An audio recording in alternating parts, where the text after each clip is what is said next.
अब परमात्मा आगे बता रहे हैं, गीता अध्याय नंबर 15 के श्लोक नंबर 16 और 17 में जो 3 पुरुष बताए, सरपुरुष, अक्षर पुरुष, ये 16वें श्लोक में बता दिया। 17वें में उत्तम पुरुष है तो अन्य परमात्मा इति उदाहरत है, यह लोक तरम अविश्य विवर्ती अवैश्वर।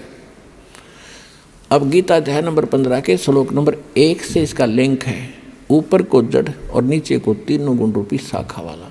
ये उल्टा लटका हुआ संसार रूपी वृक्ष है, जिसकी ऊपर को जड़ है वो तो पूर्ण परमात्मा है, और नीचे को तीनों दुगुण रजगुण ब्रह्मा, सदगुण विष्णु, तमगुण शिव जी रूपी शाखाएं।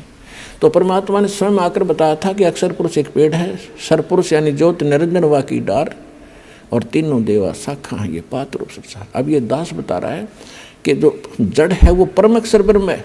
गीता अध्याय नंबर 8 के श्लोक नंबर 3 वाला वो परम अक्षर ब्रह्म है, वो परम अक्षर पुरुष कहो, परम अक्षर ब्रह्म कहो। और गीता अध्याय नंबर 15 के श्लोक नंबर अब 17 पर आते हैं, उत्तम पुरुष है तो अन्य परमात्मा इति उदाहरत है, यह लोक तरम अविश्य विवर्ती अवैश्वर है।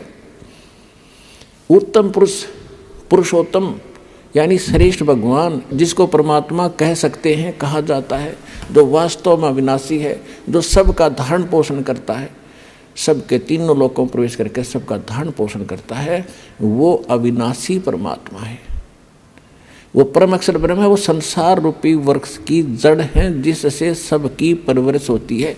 पूरे वृक्ष की परवरिश जड़ से होती है, मूल से होती है। तो वो परम अक्षर ब्रह्म जो है वो जड़ है पूरे संसार की, वो परम अक्षर ब्रह्म है। गीता अध्याय नंबर 18 के श्लोक 62 में जिसके विषय में कहा है कि अर्जुन तू सर्वभाव से उस परमेश्वर की शरण में जा, उसकी कृपा से तो परम शांति को और सनातन परम धाम को प्राप्त होगा। तो यहाँ गीता अध्याय नंबर 8 के श्लोक 5 और 7 में गीता ज्ञानदाता ने अपनी विषय बता दिया कि भक्ति भी कर, युद्ध भी कर, जन्म मृत्यु तेरी भी रहेगी, मेरी भी रहेगी। तो गीता ज्ञानदाता के पास वो कंप्लीट कोर्स नहीं है जिससे जन्म मृत्यु उसकी कट सके और उसके उपासक की कट सके, स्पष्ट कर दिया। अब वो कहता है कि उसके लिए तत्वदर्शी संतों ने खोज ले।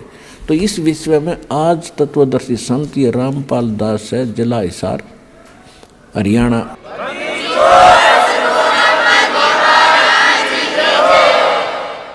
अब किसी का भ्रम ना रहना चाहिए। देखो,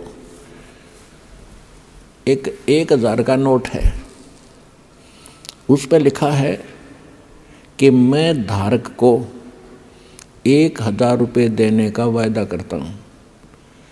दास पे लिखा नहीं है, दास बोल सकता है कि मैं उपासक को सर्व सुख और पूरा कंप्लीट मोक्ष देने का वायदा करता हूँ जब नियम में रहोगे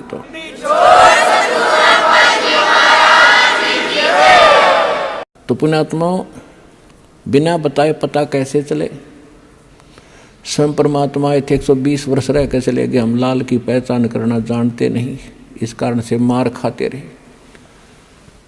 और एक तो कहना होता है, विद प्रूफ प्रूव करूँगा कि इस विषय में किसी के पास ज्ञान नहीं, किसी के पास समाधान नहीं, और कबीर जैसा भगवान नहीं, और इस परमात्मा के दास को जो प्राप्त है, कबीर परमात्मा का दिया हुआ ऐसा कोई ज्ञान नहीं।